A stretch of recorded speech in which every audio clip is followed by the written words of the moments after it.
Iba-iba man ang mga pangalang nasasangkot sa money laundering ng mahigit 80 milyong dolyar na ninakaw sa Central Bank ng bansang Bangladesh.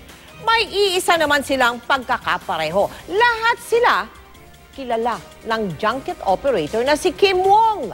Ayon sa mga senador na nag-iimbestiga sa kaso, mahalaga ang mga sinabi ni Wong pero hindi pa nila masabi kung kapani-paniwala ba lahat ng kanyang kwento.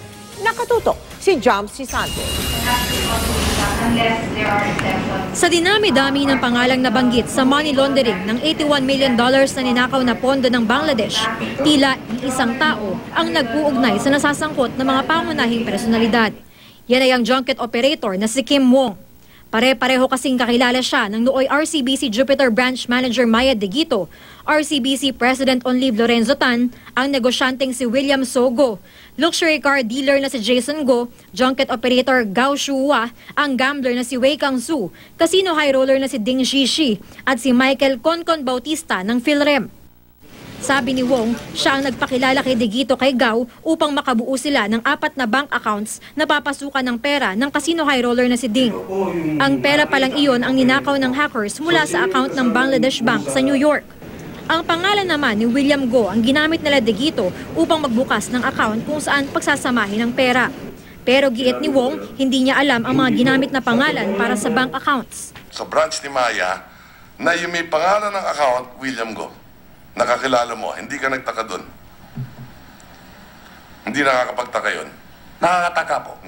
Aminado din si Wong nakakilala na si Bautista ng PhilRem na siyang nagpalit ng pera sa piso mula dolyar at nag-deliver ng cash kina Wong at sa isang Wei Kang-su. Pero anya, hindi naman siya kundi si Digito ang kumuha sa PhilRem para sa transaksyon. Kakilala mo yung nagpasok ng pera, pinakilala mo sa isang branch manager, may pumasok na pera, inaabangan ninyo, pumasok nga naman yung pera.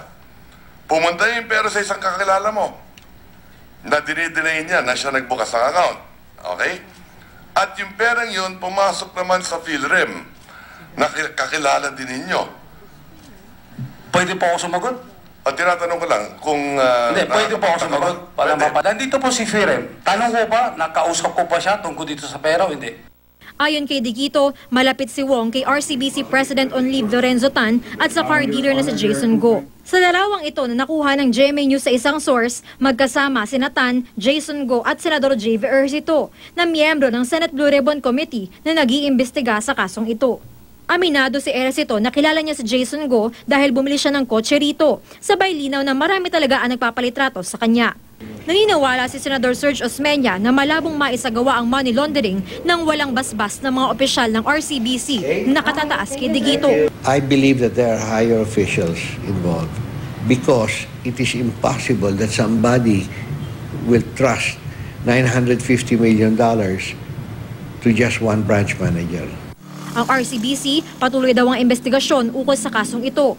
Aminado rin si Wong na nakakasalamuhan niya si Tan sa social events.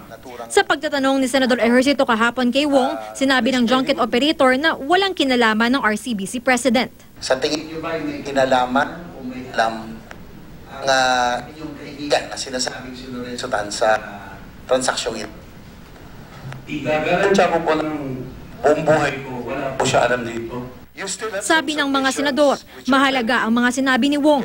Pero hindi pa nila masabi kung kapani-paniwala ba lahat ng mga kwento nito, lalo na't hindi tugma lahat ng kanyang pahayag sa mga sinabi ng PhilRem at ni Digito. There are new issues and there are new confrontations na kailangan i-reconcile natin. Kailangan pang isa pang hearing or 2 more hearings until we come up with enough evidence. Jamsi Sante, Nakatutok, 24 Oras.